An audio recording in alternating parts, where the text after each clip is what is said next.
Today on the CTV News at 5, why a Coaldale teen is getting support from across the country after an unsuccessful meeting with Alison Redford.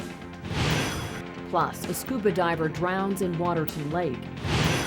And the Royal View Memorial Cemetery opens its gates in Lethbridge.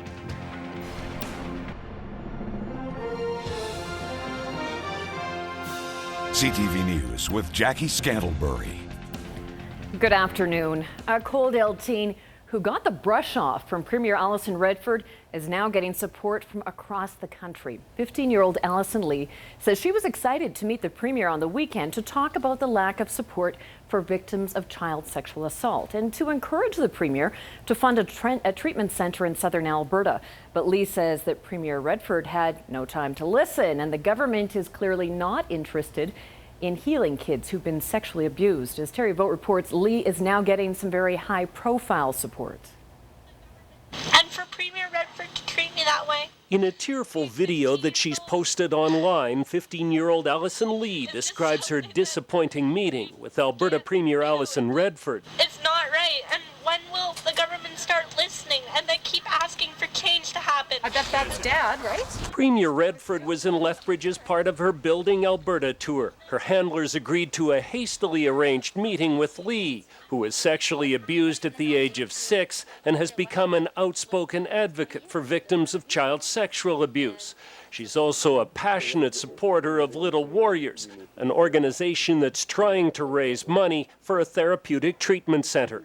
And so I was very excited to meet her because I really wanted to hear her thoughts and why the reasoning behind, I guess, why Little Warriors hasn't got funding yet, and maybe what we can do in the future. But Lee says the Premier didn't listen at all. Instead, she was told the government already funds mental health treatment centres in Calgary and Edmonton. And when Alison's mother informed Redford that mental health and child sexual abuse are completely separate issues, the meeting was over. She abruptly shook my daughter's hand and said, "Nice meeting you. Have a nice day." And beelined it.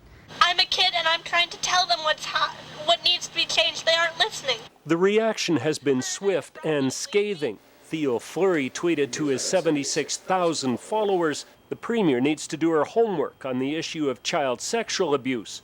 And radio talk show host Charles Adler quickly weighed in, saying the Premier displayed inexcusable ignorance.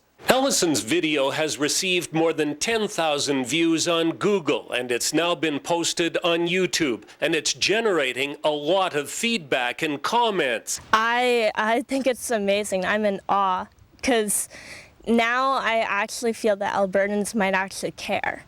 It's sad when people have to see me that way, but that's what a victim is.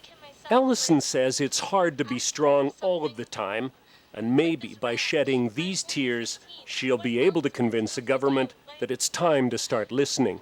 I did nothing wrong. I didn't deserve to be sexually abused. Terry Vogt, CTV News, Coaldale. As Terry said, over the past few days, Alison Lee's video has been viewed more than 10,000 times on Google Drive, and that is the maximum views that Google Drive can handle, so the video is now being posted on YouTube. And Premier Alison Redford has been touring southern Alberta for the past few days and made a stop in Lethbridge. The Premier was at Indian Battle Park for the Schizophrenia Society Open Minds Walk and Run campaign and was also introduced at the grand entry for Whoop Up Days. Redford made stops in Medicine Hat, Taber and Vauxhall as well. When asked about centralizing dispatch centres, Redford says she understands the concerns of Albertans and says they are working on solutions that work for everyone.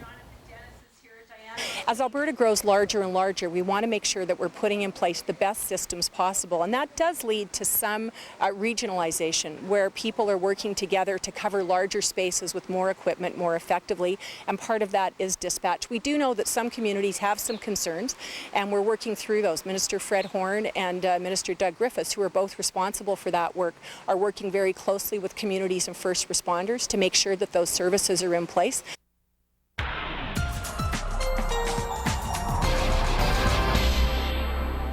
Davis Pence is filling in for Dory Rossiter so she can take a few well-deserved days off.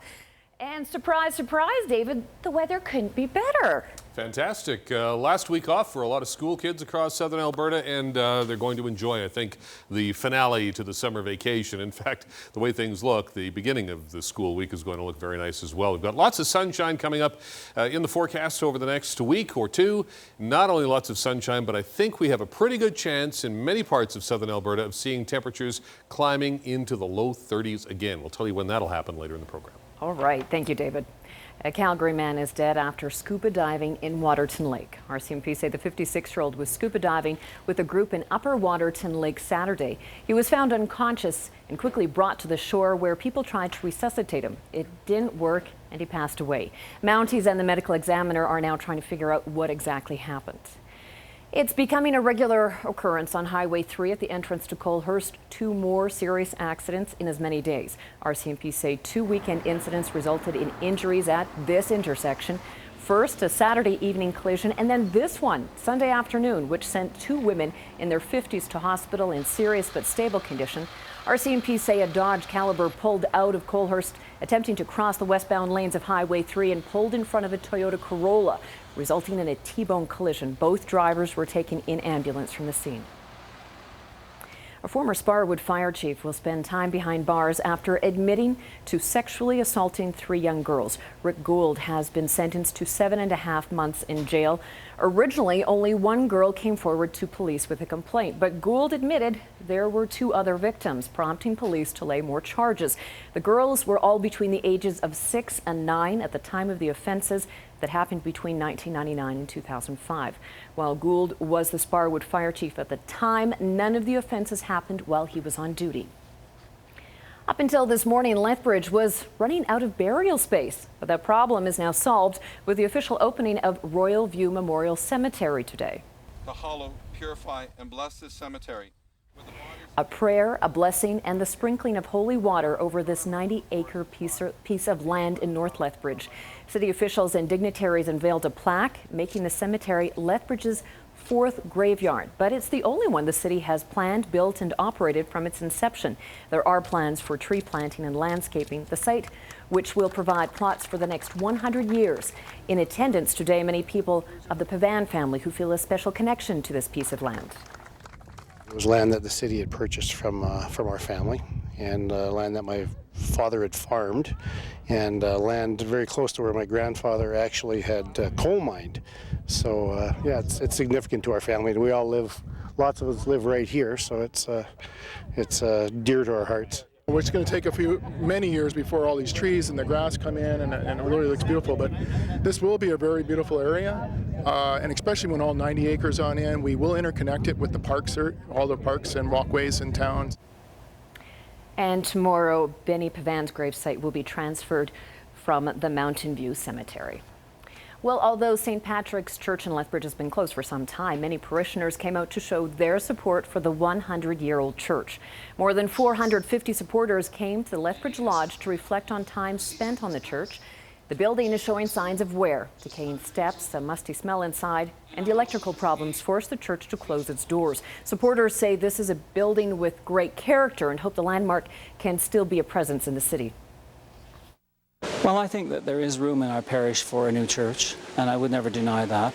But I do believe that there's room for a downtown presence, and I think that's really important in a city like Lethbridge to have a church that is so dominant in the city. People know it, they respect it, they worship there, and to have that reopened is also important. While the future of the church is still unknown, members of the congregation continue to decorate the exterior of the church to show that it's not forgotten. Whoop Up Days has wrapped up for another year, and the numbers are in. Attendance saw the event almost have 65,000 people enter the gates at Exhibition Park. It's slightly down from last year. Events like the rodeo and concerts attracted many of the visitors, but it was the midway that got the most attention. Organizers say they have some other ideas in the works for next year. We're always going to change our concert schedule. Can't change much with rodeo. It is what it is, depending on the draws and the cowboys that come in. Festival Street we can change. We can add some more, children's flavor, and then more senior stuff I think we'll look at too next year. I think that there's some work, some physical work that we need still to do with the campground that we've not yet been able to do because of timing. So once we get that stuff done, we're gonna start to be able to implement that property more into the plans for next year and see how we can slowly grow into that space. Organizers were able to use the newly obtained campground area for an exhibitor staging area, which did cut down on congestion in the park. Well, this year's Whoop Days attracted thousands to the Midway, but as Brendan Miller reports, there's something special about the Midway on a warm August night. There's just something about those Midway lights. The lights are pretty cool. Illuminated rides, glowing neon colors, a thrill seeker's paradise. It's pretty scary, but it was fun. It was pretty fun, but it might have been a little too short.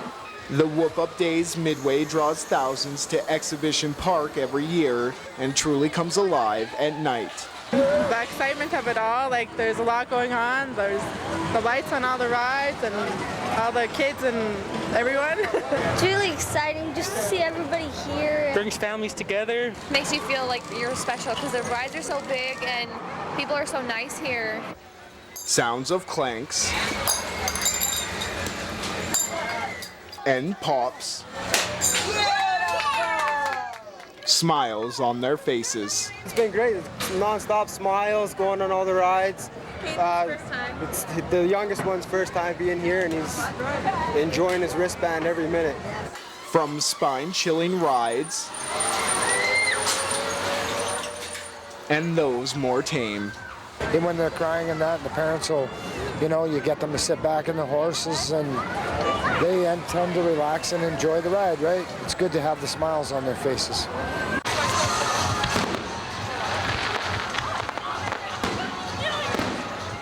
And there's no better way to wrap up a special evening than with fireworks on a hot summer night.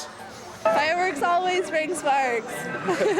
There's just something about those Midway lights.